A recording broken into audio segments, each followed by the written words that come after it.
Hey, I'm Rachel Cunningham, and you're listening to Joyful Love, episode 87, where today we're going to talk about sex. If you're ready to bring joy and connection back to your marriage, stick around. Each week, I give you the tools to up-level your thinking, open your heart, and bring joy and fun back to your relationship. Because it's not enough just to stay married. We want to love being married.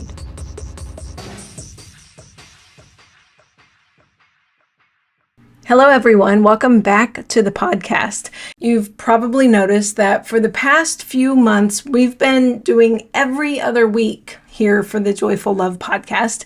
And well, I'm back from my break and I'm ready for the weekly pod again. So on my break, I was actually on a month-long adventure to the big island of Hawaii.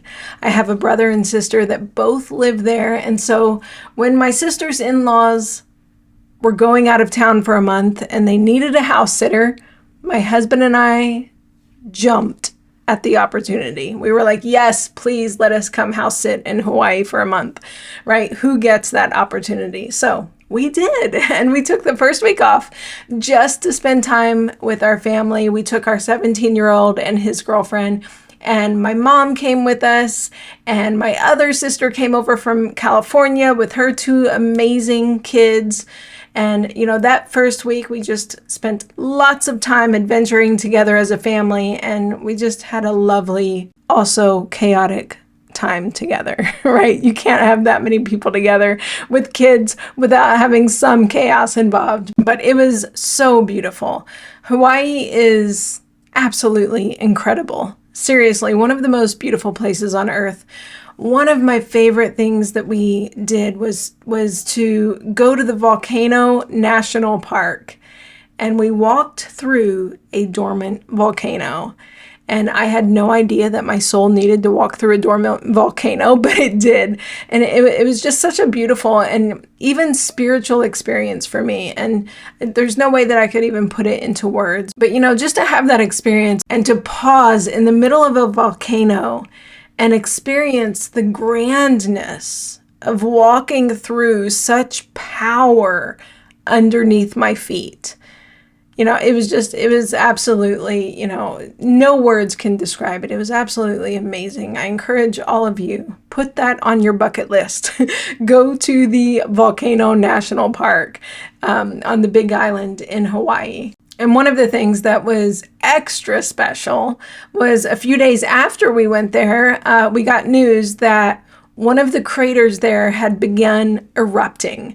And so we were actually able to go back at night and see the glow of all this fresh lava bubbling up. And oh my goodness, you guys, it was just absolutely amazing. So, I got an education in volcanoes because I was like, is this safe to be here? But, at the national park, they have designated areas that you can go and you can watch from above. And it's absolutely amazing. So anyway, it was mind-blowing and a total, soulful experience. And, combining that with the ocean and the beautiful hikes to waterfalls and, it was just simply a trip of a lifetime. And there is a reason that they call Hawaii paradise on earth. And the fact that I got to spend so much time with my siblings for an entire month was something that I didn't even realize that I needed so badly, but I did. And so we are so grateful for that experience. And even though it was an amazing experience, I am telling you right now that no matter how beautiful and spectacular a place is, when you are away from your own home for an entire month and you get back, you just nothing compares to home, does it? There is no place like home. We are all so glad to be back to our perfectly imperfect home, right? We're noticing all the imperfections and we're still so glad to be home where the humidity and the heat and the windstorms are just ridiculous right now in Tennessee. But we're so glad to be back to our home and getting back into our daily routines. But I won't ramble on about this forever, but I do feel like I learned so much while being in Hawaii about, the 50-50 of life, and about purposeful rest, and about intentionally slowing down, and about trusting the future when you cannot control very much from an island. And all of these little nuggets that I just kind of stored up and learned, that I feel like it deserves an entire podcast episode. So you can look forward to that episode next week if you want to hear me talk more about Hawaii. But today we're going to talk about something that I know weighs so heavy on so many of you, and it's either something that's lacking or it needs massive improvement in your relationship, and that is your sex life. Sex is on my mind a lot lately for the past 4 months because I just completed a robust certification in the Advanced Certification in Women's Sexual Intimacy. That's a program through Dr. Sonia Wright and Lisa Hasselstad. And I absolutely adored their program because, yes, we learned about, all the sex stuff that you've ever been afraid to talk about that would make you blush in front of your mom or even possibly your best friend. But mostly, we learned how to help any woman, no matter where she's at in her intimacy and sexual journey.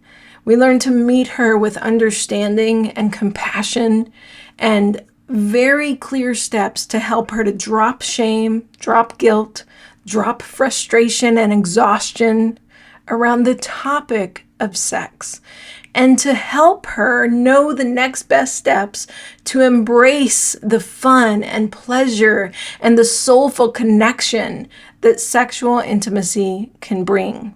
Here's the deal. Every long-term couple out there will, without a doubt, at one point or another, have intimacy issues that they need to navigate and work through. That is normal.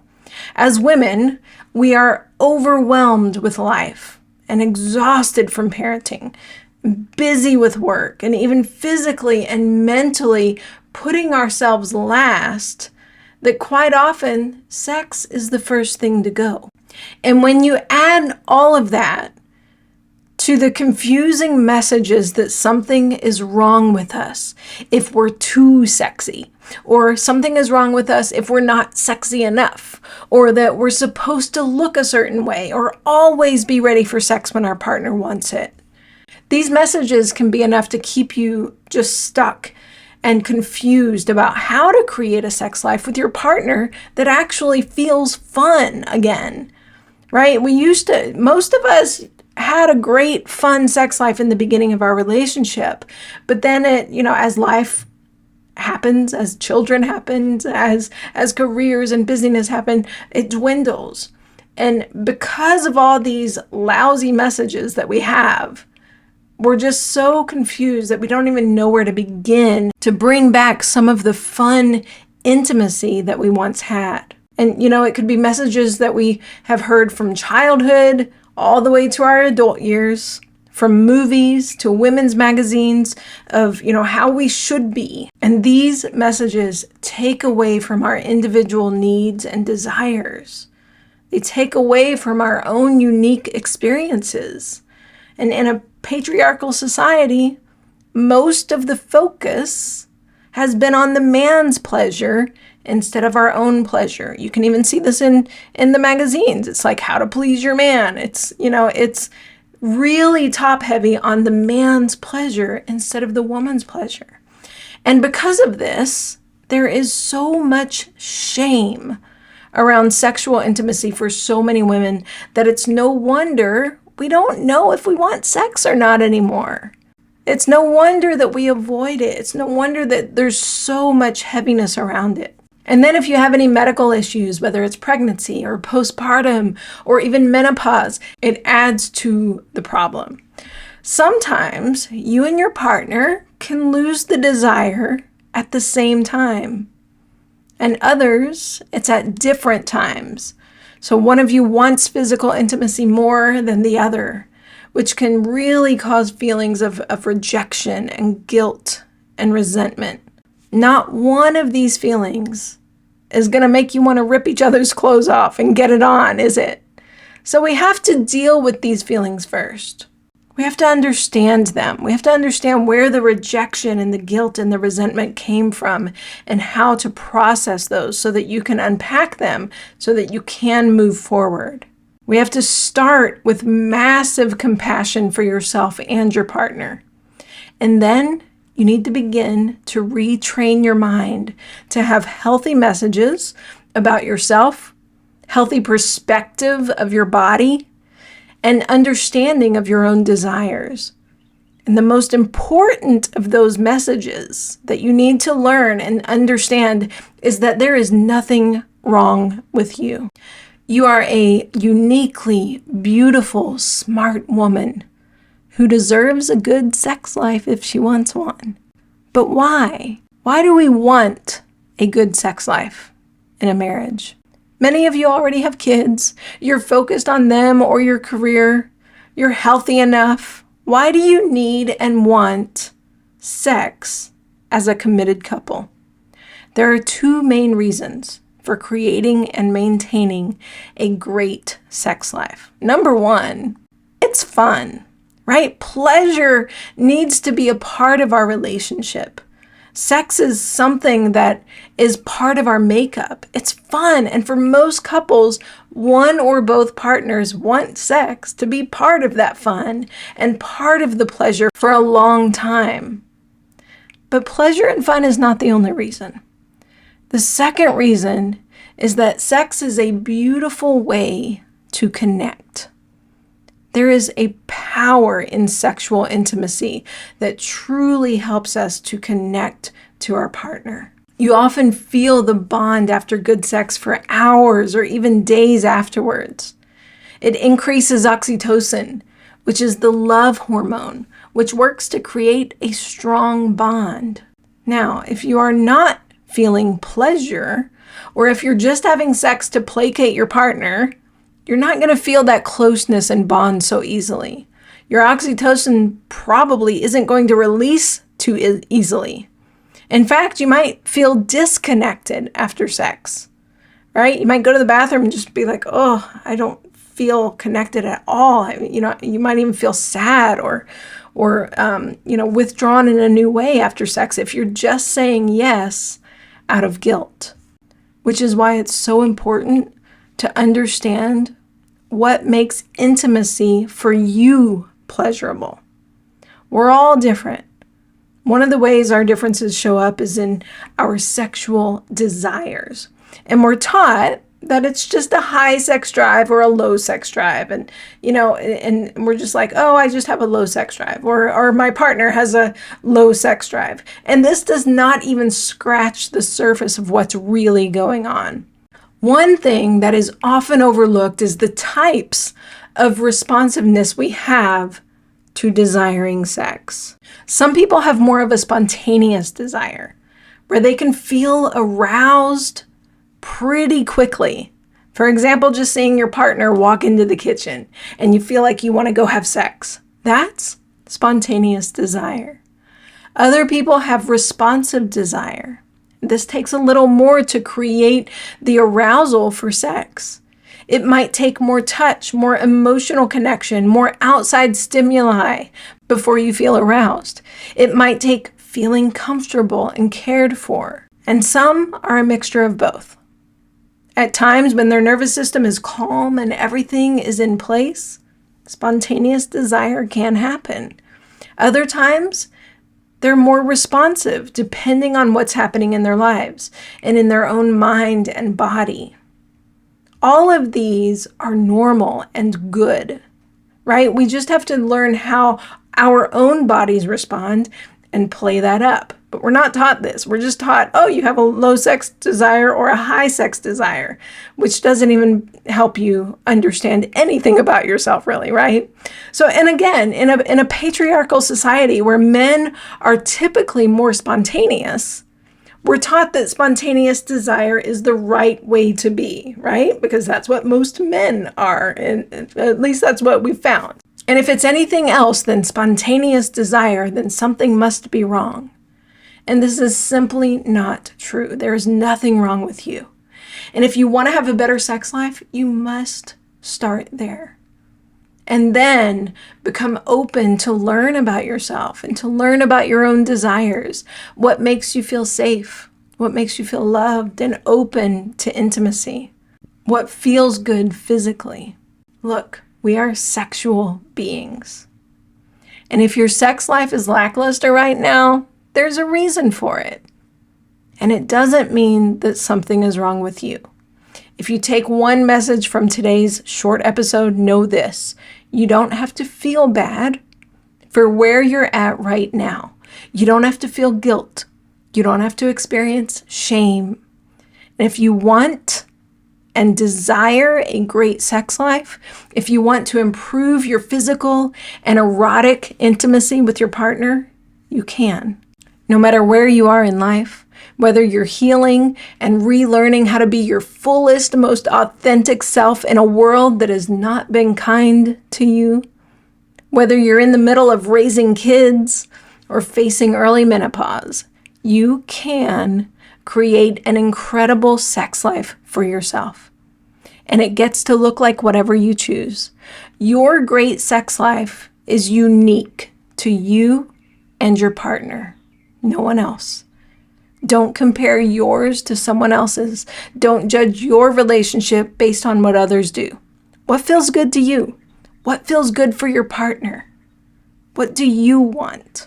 Start there.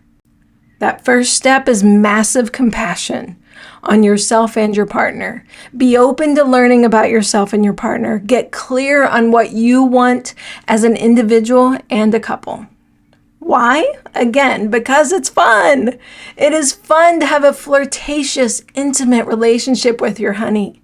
It's fun to give each other knowing glances and be open to exploring each other's bodies. It's fun. And it's a beautiful way to create and maintain the bond that is unique and special to you guys, that you want in your marriage. You can start small. You can start by simply saying, hey, babe, I want to improve our sex life. And I'm not exactly sure how we're going to do it yet, but I'm going to do my part. And, communicating your needs and desires is important when it comes to sex. You don't have to know all the right things to say. You just need to share your desire and your intention. So drop the shame, drop the guilt, drop the criticism and blame of yourself and your partner, and simply take that first step forward. Some of you might need a lot of work to do. Maybe you haven't had sex in years, and it might be easier than you think. Be open to that possibility too. But maybe you haven't had sex in years. Others have a decent sex life, but maybe you're just feeling a little bored with it, right? Maybe you need to spice things up a little and you're not sure how, and you're afraid to really say, hey, I'm actually not having too much pleasure right now. Let's figure out how to have more pleasure with what we're doing. It's worth the uncomfortable conversation to start getting the ball rolling on an incredible sex life. Okay? If you'd like to work with me on improving your relationship and your sex life, I can help. I currently work with women for 6 months at a time to create the best marriage possible. That's one-on-one coaching for 6 months at a time. And you're going to create the best marriage possible for yourself while prioritizing your own personal growth. So if you're interested in that, I invite you to book a free consultation with me where we will talk over Zoom for 45 minutes. You'll leave that call feeling hopeful and inspired and with an understanding of what it's like to work with me personally. And if I feel like you're a good fit for my program, I'll invite you to work with me. That first call is free. You can book it right now at rachelcunningham.com/work with me. That's Rachel with an AEL, cunningham.com/work with me. Okay, that's what I have for you guys today. Don't forget to subscribe and follow the podcast on iTunes or Spotify so that you don't miss one episode. And if you have a married friend who could use some inspiration today, send her a link to the podcast and share the love. All right, I'll be back next week. Thanks for listening to Joyful Love. If you'd like to know more about my work, come visit me at rachelcunningham.com. That's Rachel, spelled with an A-E-L, Cunningham.com.